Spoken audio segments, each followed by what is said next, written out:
उत्तर सुनिए परीक्षित का। परीक्षित कहते हैं कि हे गुरुदेव, सारी दुनिया मेरे बस में है, सारा जगत मेरे बस में है, पूरा परिवार भी मेरा बस में है, सबके ऊपर मेरी लगाम है, पर एक चीज मेरी लगाम से बाहर है। सुखदेव जी ने पूछा क्या? बोले मन। मेरा मन ही मेरे बस में नहीं है। सुखदेव जी ने कहा अगर मन ही बस में नहीं है तो बाकी क्या बस में है?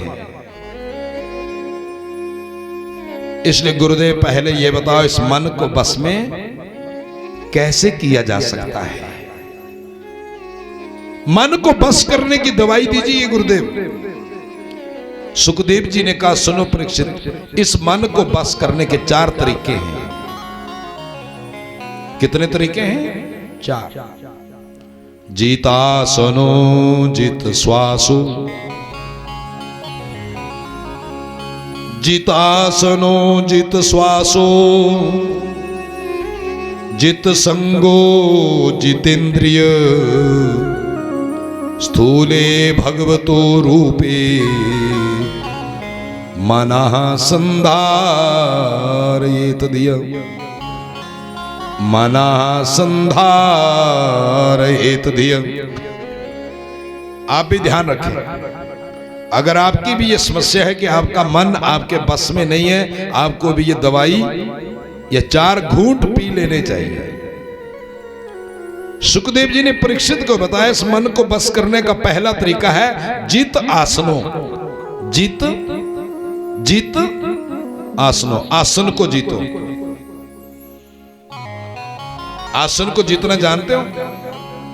आप मुझे देखते या ध्यान रहता है आपका? आपने देखा कभी मुझे टांग हिलाते? आपने देखा मुझे कभी अपना आसन छोड़ते? अरे जब हम आसन को जीतेंगे तभी तो कथा सुना पाएंगे, और अगर आसन को नहीं जीता तो भगवान की कथा से हमारा मन, बीच में कितने लोग हैं, कोई कुछ कर रहा है, कोई कुछ कर रहा है, कोई कुछ कर रहा है, मैं सबको देख रहा हूं, लेकिन देखने के बाद भी आंख देख रही है, मैं मन के ऊपर विजय पाना चाहता हूं। इसलिए इस मन को जीतने का पहला उपाय क्या है? जित आसनों। जिस आसन के ऊपर तुम भजन करने बैठते हो उस आसन के ऊपर एक आसन में बैठने की कोशिश करो। धीरे धीरे आसन जीतने लगोगे तो धीरे धीरे भगवान को भी बस में करने लग जाओगे। परीक्षित दूसरा उपाय है जित श्वासो। रोज प्राणायाम करो और प्राणायाम करके इस सांस को जीतने की कोशिश करो। प्राणायाम के द्वारा ही सांस को जीता जा सकता है। एक साधारण व्यक्ति 1 मिनट में कितने सांस लेता है? जोर से बोलो। 72, 9। वो तो दिल की धड़कन है। हाँ, फेल मत कर देना मुझे। एक साधारण व्यक्ति जो स्वस्थ व्यक्ति होता है, दमे का मरीज नहीं, एक स्वस्थ व्यक्ति 1 मिनट में कितने सांस लेता है? 15 से 18।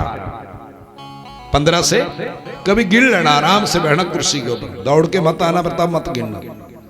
आराम से बैठे हो आप, सामने घड़ी रख लो और सांस ले लो, उंगलियों के ऊपर गिनना शुरू कर दो।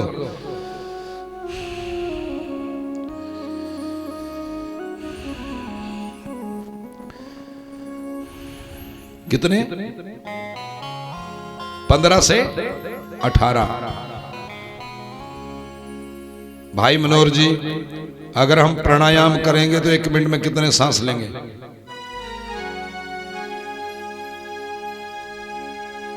कितने? मैं तो 1 मिनट में 1 भी नहीं लेता।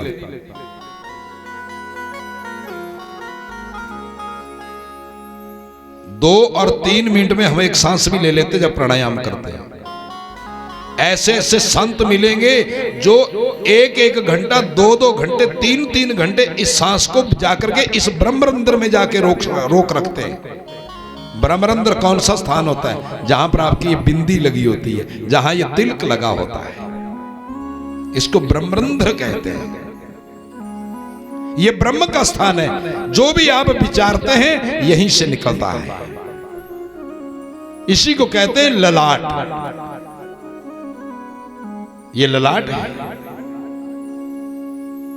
अब जरा संक्षेप में सोचिए आप, कोई बीमारी होती है तो डॉक्टर क्या बोलता है? लोम विलोम करा करो। हार्ट की बीमारी है, जरा लोम विलोम। लोम विलोम का मतलब लंबा सांस लिया करो। अगर आप लोम विलोम करेंगे, 1 मिनट में 1 सांस लेंगे, कितने सांस बचे मिनट के?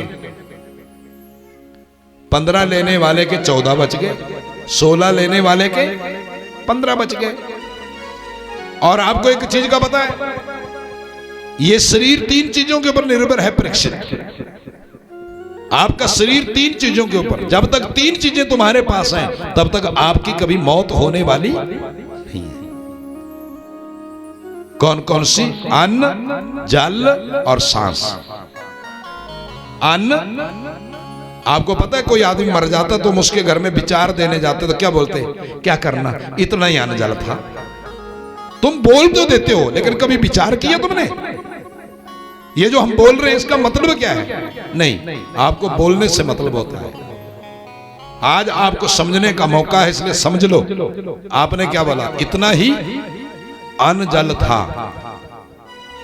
और जब चलने लगे तो तीसरी बात भी बोल दी, कोई नहीं, टेंशन नहीं करना, चिंता नहीं करना।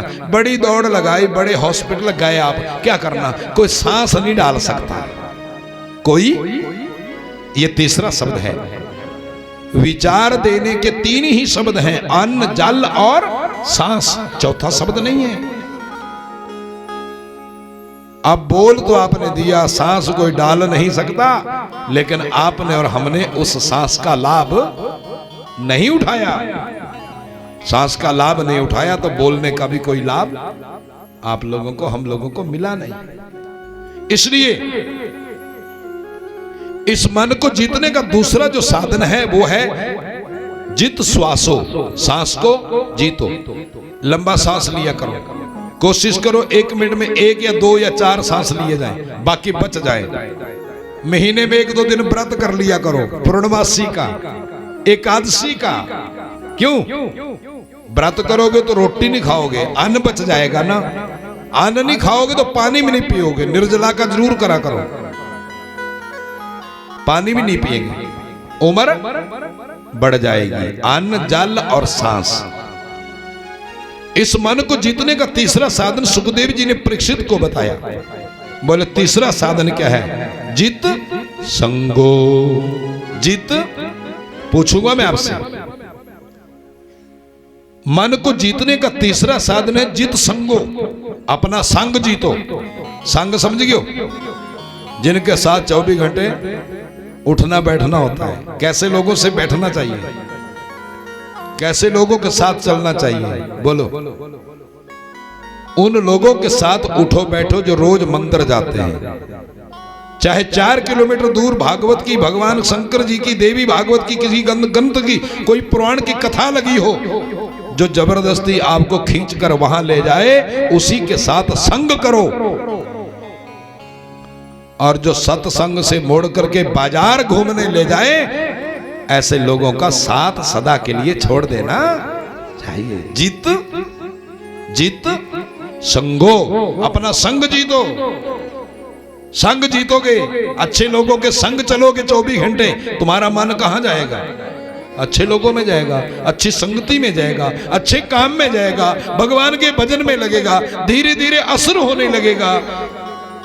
क्योंकि अच्छे लोगों के संग का रंग धीरे धीरे चढ़ता है, और बुरे लोगों का संग चुटकी बजाओ चढ़ जाता है? गलत लोगों का संग क्यों जी?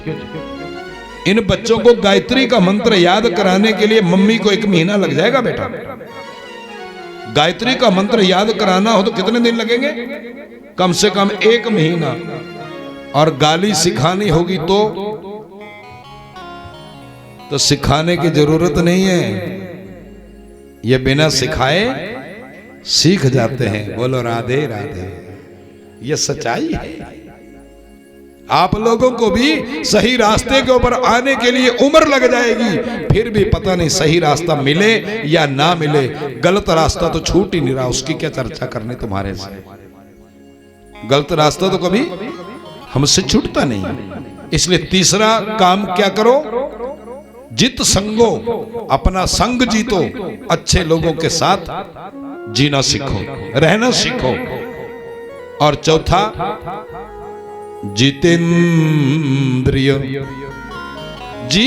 जित इंद्रिय, अपनी इंद्रियों को जीतो। आपके हमारे शरीर में कितनी इंद्रियां लगी हैं?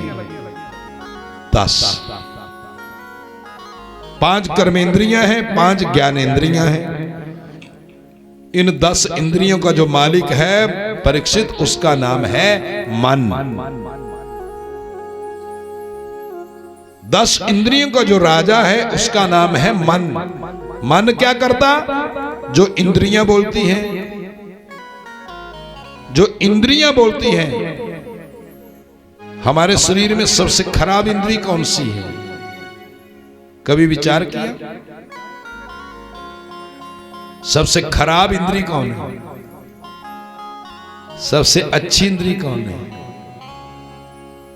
सबसे खराब इंद्री कौन है?